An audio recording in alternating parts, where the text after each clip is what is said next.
Hi, everyone. Thanks for tuning in.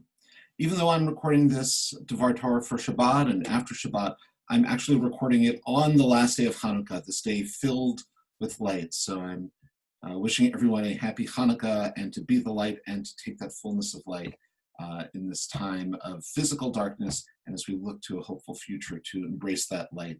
And before I start in with any words that reflect on the Torah portion of the week, I just want to acknowledge that I'm seeing on my Facebook feed and hearing from friends who are in the healthcare field about how they're getting their vaccine or they're getting the appointment to get their vaccine. And I just want to express my deepest sense of gratitude and admiration and love for so many people I know who've put themselves at the greatest risk over the past 10 months and now are finally getting your vaccines. And so I hope that inspires you and you're inspiring all of us and continue to do so. And thank you for everything you do. And so now just a few words about the Torah portion of the week. And this week we turn to Parashat Mikketz, in which we see Joseph at the height of his power. And I think along with that comes a caution that the power itself is an illusion, particularly the power afforded by Egypt, which was the greatest empire in the ancient world, and that to buy into that power and to take it on oneself, in the case of Joseph, is something that threatens to destroy him. And as we identify with Joseph, the message is it threatens to destroy us as well. And this week I'm inspired by the scholar Ibram Kendi and his book, How to Be an Anti-Racist, in which he quotes the great Black lesbian poet Audre Lorde as a pillar, philosophical pillar of anti-racism. And I want to share with you directly this quote that he brings as an observation of Audre Lorde's perspective, I don't think on just America, but any society in which the power to dominate is the law of the land. And this is what Audre Lorde has to say. She says, "We have all been programmed to respond to the human differences between us with fear and loathing, and to handle that difference in one of three ways. Ignore it, and if that is not possible, copy it if we think it is dominant, or destroy it if we think it is subordinate." And so Kendi says to be anti-racist is to have a radical reorientation and to understand that power and its effect on our lives. And so that's why I'm so intrigued by this Torah portion, because in it we see Joseph at the height of his power, but we see that it's ultimately a power that he comes to see as an illusion, and in this particular story this week threatens to destroy him. But let's go back to the story, because truly for much of the narrative arc of the Joseph stories, which take place over several Torah portions in the book of Genesis, it appears that Joseph's trajectory is on the rise.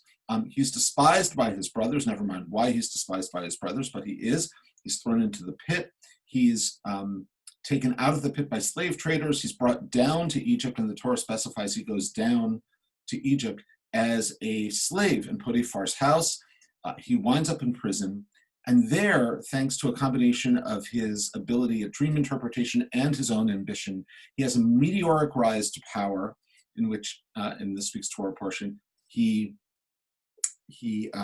interprets Pharaoh's dreams and becomes his chief operation officer. He essentially runs the most extensive and wealthy empire in the ancient world. And what he does is hoard the grain and hoard the wealth so that even in the years of famine, Egypt can remain in its position of domination. And we see what that does to him. We see how in the story this week, what comes to the surface in Joseph is his arrogance. In order to take on his position, he has to completely change his whole attitude to himself. He takes on a new name.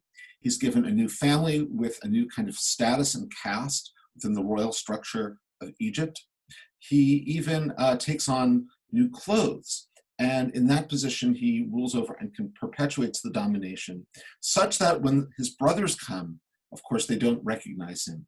And it's there we see that his arrogance really rises to the fore and really comes to characterize his actions towards his brothers. And so we see him yo-yoing his brothers in an apparent act of retribution over what they did to him earlier. They send him back, they send him forth.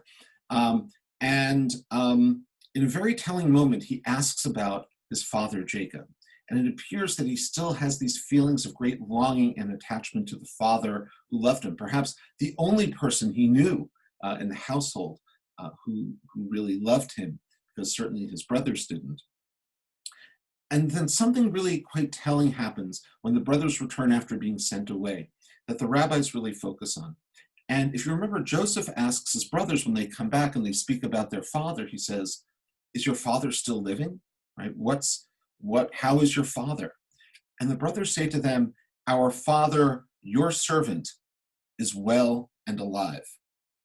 And Joseph is silent. He just carries on.